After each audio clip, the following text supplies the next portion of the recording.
نکاح میں بس کچھ ہی دیر باقی تھی کہ دولہے کے ابا نے یہ بول کر سب کو حیران کر دیا کہ نکاح سے پہلے ہمیں گاڑی چاہیے، اور وہ بھی ہماری حیثیت کے مطابق۔ سب حیران تھے۔ لڑکی کے والد نے پہلے ہی قرض لے کر بیٹی کو ضرورت کا سامان لے کر دیا تھا۔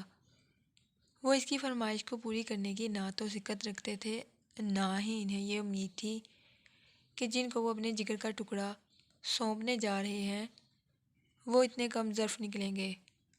پورا گھر ایک دم سکتے میں جا چکا تھا۔ نہ جانے کیا سوچ کر لڑکی کے والد اٹھے اور انتظام کرنے کا بول کر گھر سے نکل گئے۔ لڑکا اور اس کے والد بڑی خوشی اور رونق سے سینہ تان کر بیٹھے یہ سوچ رہے تھے کہ کم از کم کرولا تو مل ہی جائے گی۔ سب انتظار میں تھے کہ 1 گھنٹے بعد لڑکی کا والد ہال میں داخل ہوا اور سب کو خوشخبری سنائی کہ گاڑی کا بندوبست ہو گیا ہے۔ یہ سن کر دولہا اور اس کے والد کی بانچیں مزید پھیل گئی۔ لڑکے کے والد نے کہا چلیں پھر نکاح کی رسم ادا کر لیتے ہیں، لیکن لڑکی کے والد نے کہا پہلے گاڑی دیکھ لیں اگر آپ کو پسند ہے تو۔ لڑکا اور اس کے والد خوشی خوشی لڑکی کے والد کے ساتھ ہال سے باہر کی طرف چل دیے۔ باہر پہنچ کر ادھر ادھر دیکھا لیکن سوائے بارات کی گاڑیوں کے اور کوئی گاڑی نظر نہ آئی تو سوالیہ نظروں سے لڑکی کے والد کو دیکھا۔ انہوں نے مزید آگے چلنے کا بول کر ان کے ساتھ چلنے لگے۔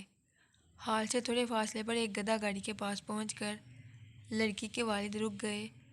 لڑکے کے والد نے حیرت بھری نظروں سے لڑکی کے والد کو دیکھا تو وہ گدھا گاڑی کی طرف اشارہ کرتے ہوئے بولے یہ رہی آپ کی گاڑی، گدھا آپ کے پاس کھڑا ہے۔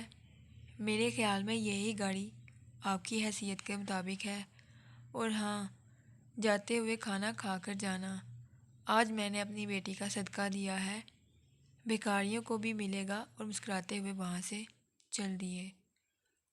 اب وہ دونوں باپ بیٹا بس منہ دیکھتے ہی رہ گئے اور مزید کچھ بولنے کی سکت باقی نہ رہی۔